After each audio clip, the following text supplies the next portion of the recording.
So welcome to the session of box plots. We will be going through the features of the box plot, the various applications in different domains and the industry with box plots, some of the key constraints of applying box plots, as well as an example that we'll do with SPSS to see how to run a box plot and then do the analysis part. A box plot is used to pictorially represent the process performance. What we can see as a process performance in terms of a histogram, a distribution plot, can also be understood by a box plot. A box plot looks like this. Essentially, it is having a box, and then it does have two whiskers, one on the top, one at the end, and there's a line which passes within the box, which is called a median.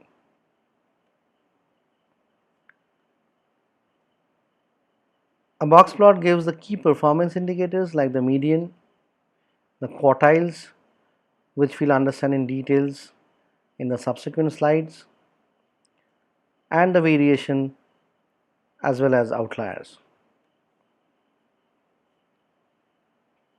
It's a very useful tool to compare performance across groups of data.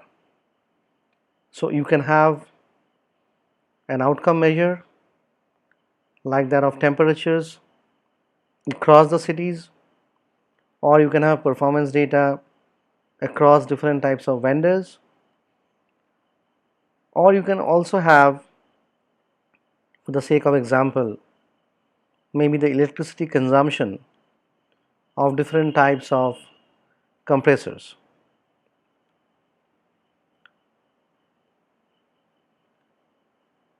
It's important to note that box plot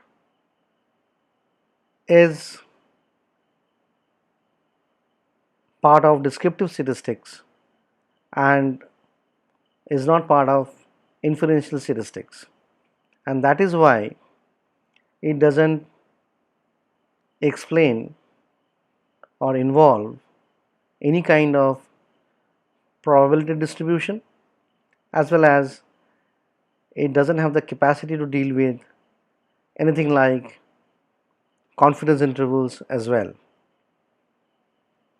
Now let us understand a box plot in detail. As explained, it is having a box in the middle. That's where the name originates from, and it is having two whiskers, one on the top and one at the bottom. There is a line that cuts the box, as you can see over here, and that is called the median. The median being the midpoint of the data distribution. It lies at 50th percentile.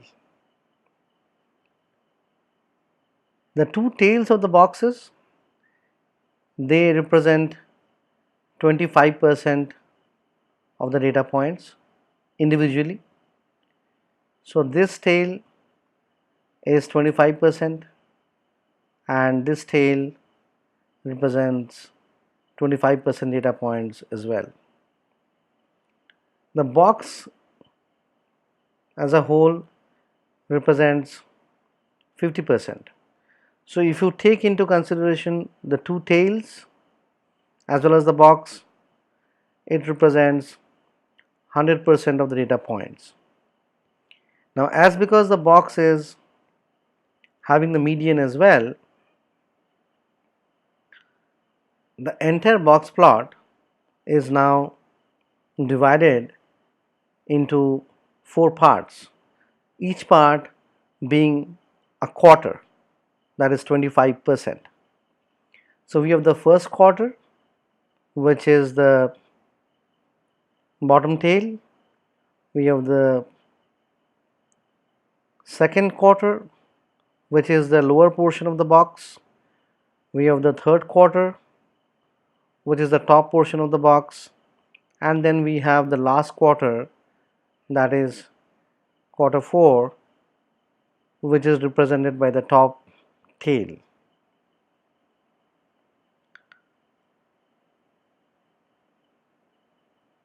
Now this star is actually denoted as an outlier. It's an unusually large or a small observation. Values beyond the whiskers are actually called as outliers. Now this has to be beyond the top edge of the box, and normally the upper limit of the top edge of the box plot, that is the top point of the upper tail, is computed by Q3 plus 1.5 times Q3 minus Q1. Q3 minus Q1, this term is also called as IQR.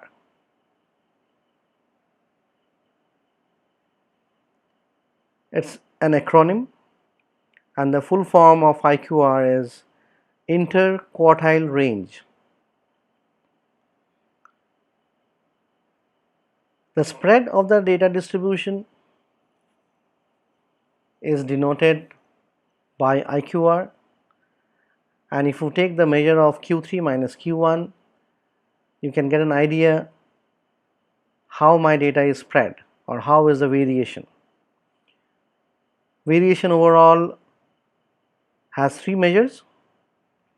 One is the standard deviation, which is the deviation from the standard.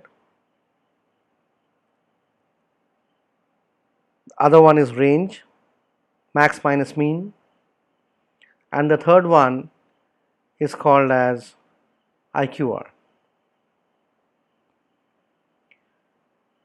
Though we do not have any points which is lying here in this zone, but we could have something here as well, and because this point is below the last point of the bottom tail, that can also be regarded as an outlier.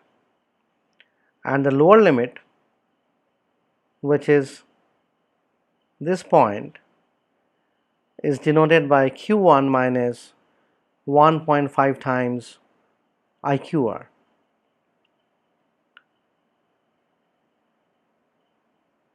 The lower edge of the box is called as Q1,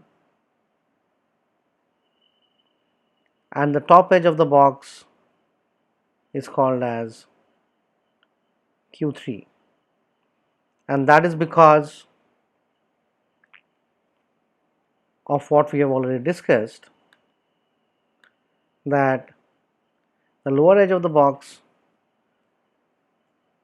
represents the end of quarter 1, the first 25% of the data points, and that's why this is called as Q1, and the upper edge of the box is called as Q3 because that represents end of 75% of the data points.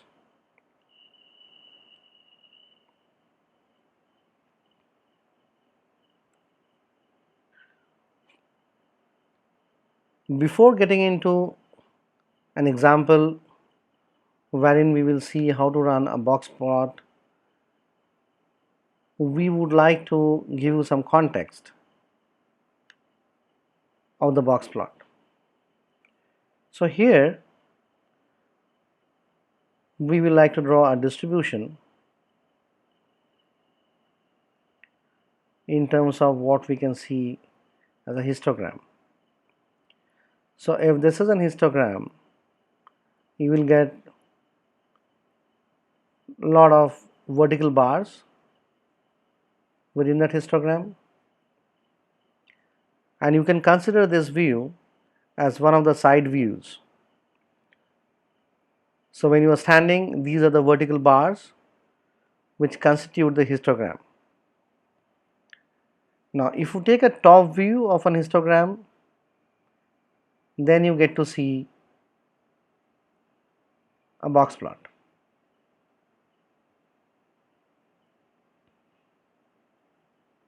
Now what happens when the distribution is not so symmetrical? So let us draw a distribution which is not so symmetrical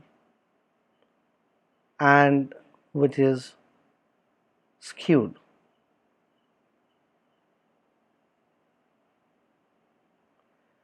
So this is a distribution which is skewed to the right, and in this case, when you take a top view of the histogram, the box plot should be something like this, wherein you have actually got the right hand tail which is longer than the left hand tail, and you have got a median that doesn't pass through exactly the middle point of the box but is situated more towards the left. Now this is because of the inherent characteristics of the data distribution in the histogram. Here on the right hand side, you will actually get to see a lower density of data points. That means they are not concentrated highly over here. There may be some extreme values, but the density is less. But on the left hand side, there are more data points and hence concentration is more. So the spread on the right, that is the variation on the right, is more compared to the variation that you get to see on the left hand side, because there are more data points concentrated here. If we draw a distribution which is just the reverse, the box will take a similar shape as that of the distribution. So let us now draw a distribution like this. Pardon my drawing skills. So let's assume that this is a distribution that is there, and in this case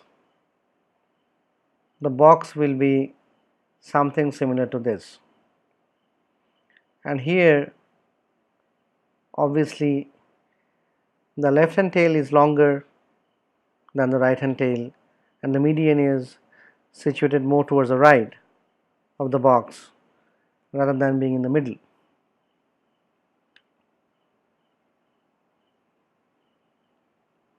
We will now see an example,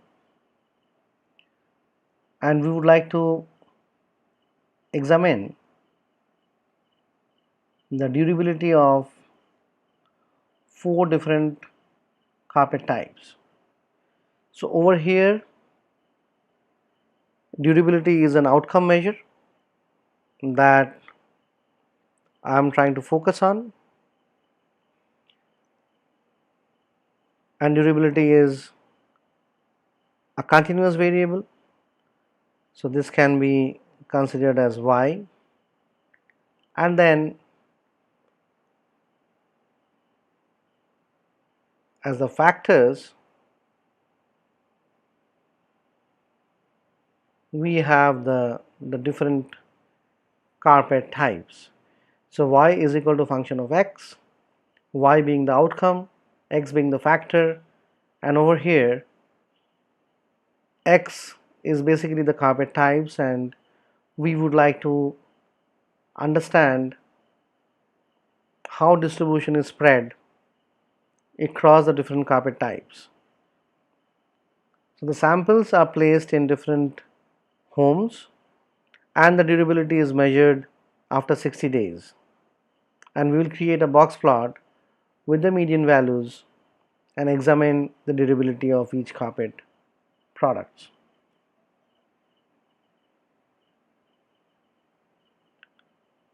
So let us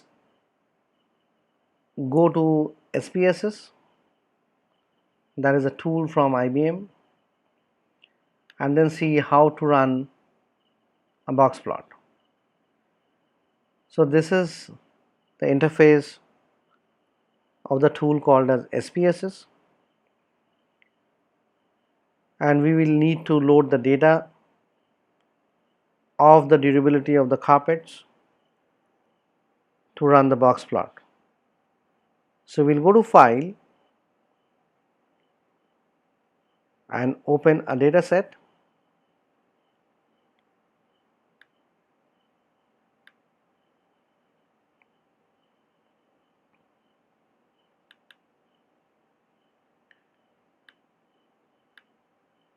You've got this pop-up which will give you all the options to go to different folders and drives, and you need to go to the specific folder which has the data set.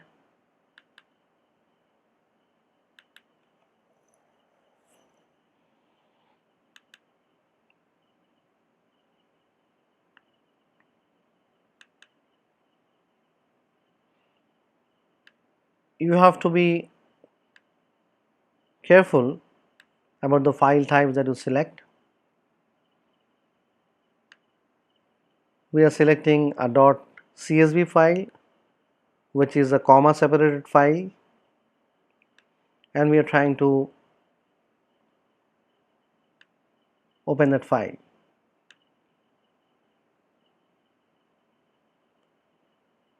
There was a problem in the Unicode,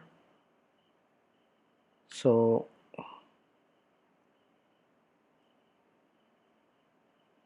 we will try to open an Excel file having the same data set. So this is a file that we are opening. It is called as carpetexcel.xls.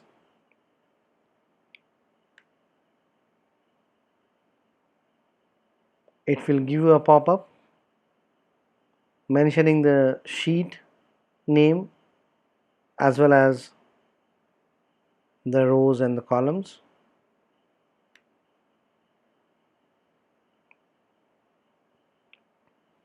And it loads the data as we can see now.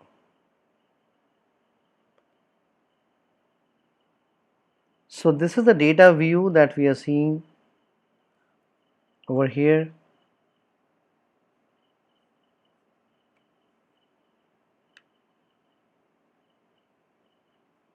We have got the durability as one of the columns, which is the measure of the outcome. We have the different carpet types. Here we can get to see that there are 1, 2, 3, 4 types. They could have been denoted by either ABCD or MNOP. We also have a third or a second factor, to be precise, as composition. If you click on the variable view, you actually get to see the data types, the names of the variables, their characteristics in terms of the size, in terms of width and decimals, values, and if there are any missing values or not. So we will go back to the data view and see how to run a box plot. On the top menu, you have graphs, and then we are selecting legacy dialogues. Over there, you've got an option of selecting box plot. We will select box plot and keep ourselves to the option of simple box plots, and we'll try to define the groups as well. So here comes a pop-up. On the left hand side, you have got the variables, the fields which is there in the spreadsheet, and on the right hand side you have to give the outcome as well as the factors. So as the outcome is the durability, which is the measure that we will be analyzing. So we will select durability in the variable field, and in the x-axis we will select the carpet types, and we will say OK. This is going to generate a box plot which looks like this. So we have got a y-axis over here, which is the durability index, and we have the x-axis, in this case the category variable of carpets 1, 2, 3 and 4. We are supposed to understand the performance of the carpet types in terms of durability and have some inferences around some recommendations. So we go back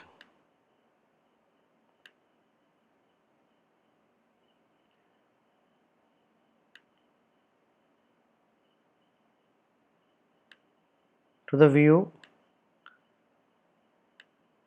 same view that we have from the SPSS tool. In fact, the steps that we followed are given here so that you can do the exercise yourself as well. However, what we are interested to analyze is the box plot that has come.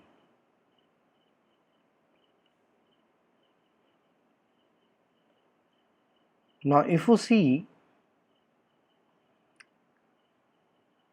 that among the 4 boxes, the box 4 is having a median which is at the highest index of durability. So around 25% plus the 25% which is represented by the top tail, that means almost 50% of the data points of the carpet type 4 is definitely having performance better than all other groups. At the same time, we are being able to see that this line onwards and this line, so maybe from around 12 here on the y-axis till around 19 on the y-axis, there is a lot of overlap between all the types of carpets.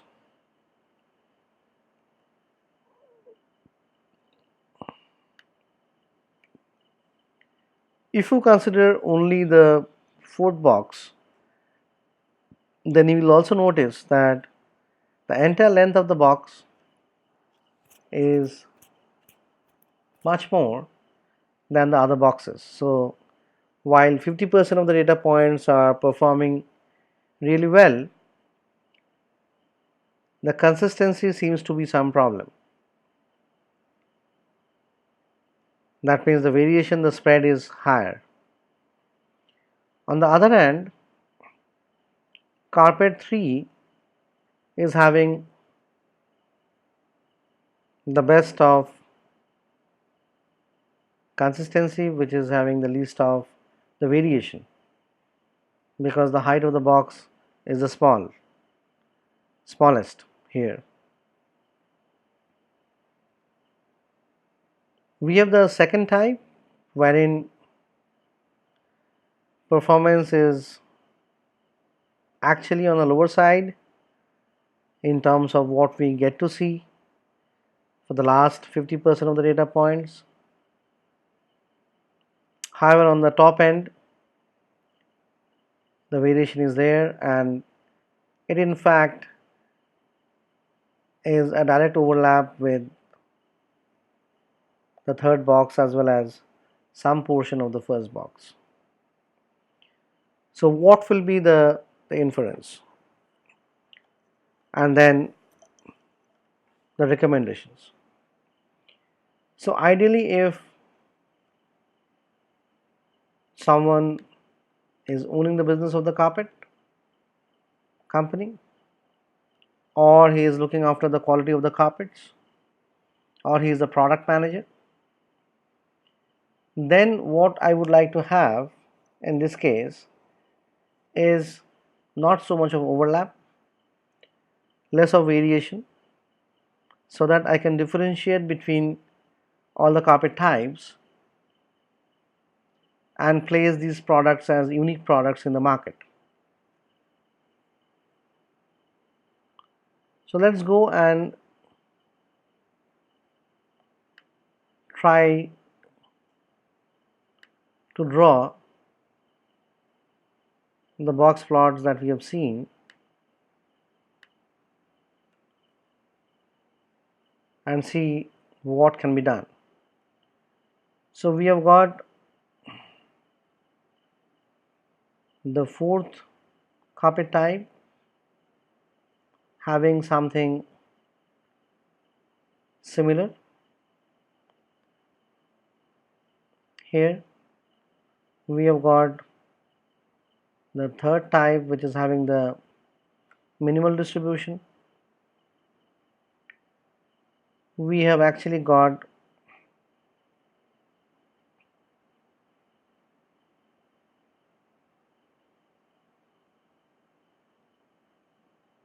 the second type, and then we have got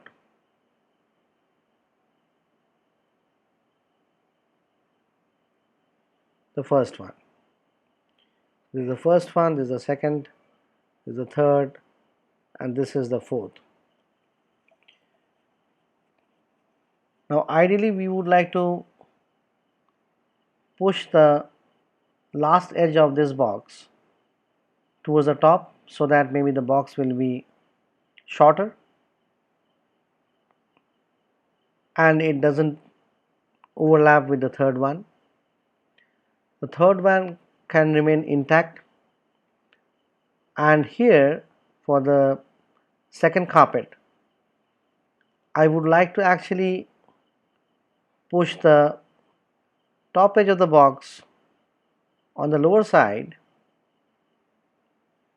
so that the consistency is high, but maybe will be a product which will be on the lower end of the quality.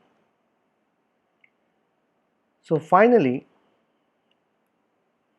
I may have a picture like this wherein I have got a box like this,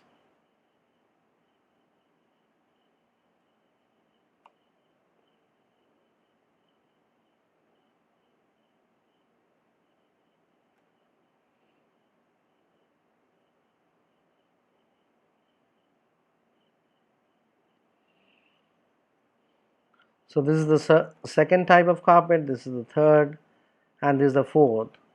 And in fact what we got to see as the first one, which was something like this, is not needed at all. So here now I am being able to differentiate between all these boxes with the minimum overlap that they have got, and hence I can put them at different price margins and target different kind of markets. So for the sake of example, if we take the shoe industry or the footwear industry, then if we take the brand like Bata, then over here maybe We have actually got the premium brand, which is Hush Puppies. This can be the Mochaccino, and this can be, you know, the plain vanilla, the Hawaiis, the chappals that we wear day in day out. And all the three will have different price points. They're uniquely placed, and depending on which segment of the customers I target, they will be willing to pay the premium price, or otherwise go in for the lower end product. This is why many a times the box plots are used extensively when we do something called as a SWOT analysis. This is being extensively used by product managers as well as the senior management in strategic decisions, and this is a hot topic even in the MBA colleges. There is no portion of opportunities that comes here in terms of drawing a box and then seeing that, but definitely in terms of the key strengths, the weaknesses, as well as the threats, one can do the analysis, seeing the box plots, the outcome measure, as well as other factors. However, what is more important over here is to understand that when we are saying that we can have this kind of recommendations to have the box for the fourth type, the third type, and the second type,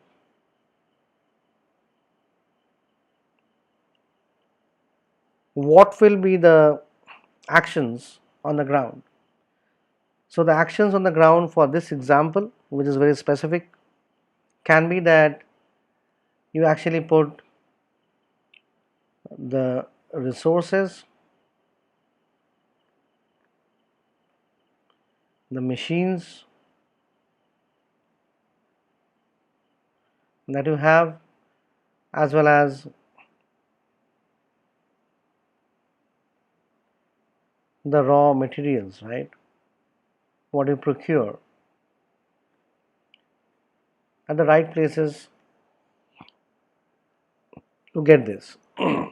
So I will have the least skilled employees out here when they join the industry or your company. Once they have got some kind of training out here and some experience, you move them to the second line of carpet types, and then the higher skilled laborers should be placed at the fourth type of carpet, so that you have the best of the quality that you get. The machines will be usually the other way around. Maybe you put the latest of the machines out here. If in case the product looks similar, then once they are going through wear and tear, you actually place them in carpet type 3, and then you can move them to carpet type 2. The raw materials will have to be procured accordingly as well, and as we can understand, the carpet type 4 will have the best of the raw materials, and one may be even ready to pay the premium for it. Highest of the quality checks with the maximum of sampling being done,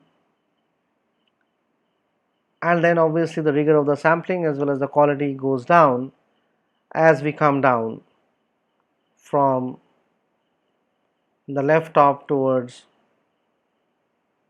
the right top, from the towards the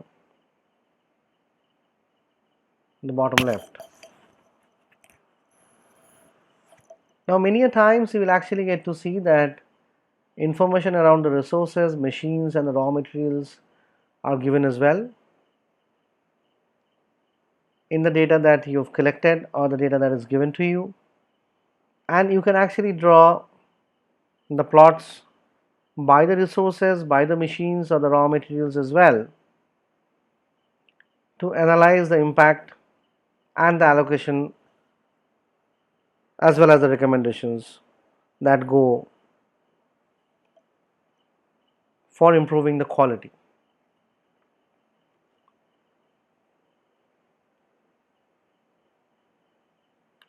So as we have seen that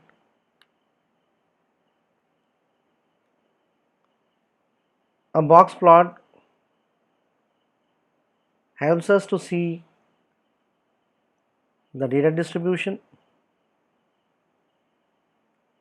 It helps us to compare the performances of different categorical variables or groups, and then because a box plot has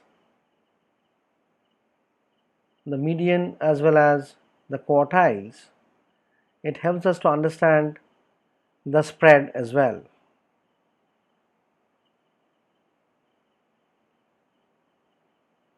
The interpretation is given out here as well, what we have already discussed. The median durability of the carpet 4 is the highest at 19.75. However, it is having more variability. Carpet 1 and 3 have similar median durability. That is this one 1 and this carpet type which is 3. And they have less spread, which is a measure in terms of IQR, interquartile range. Durability is skewed towards the long lasting for carpet 1, and carpet 2 has a median durability of 8.625 and IQR approximately 5 to 6. We will have another example that we will do with R,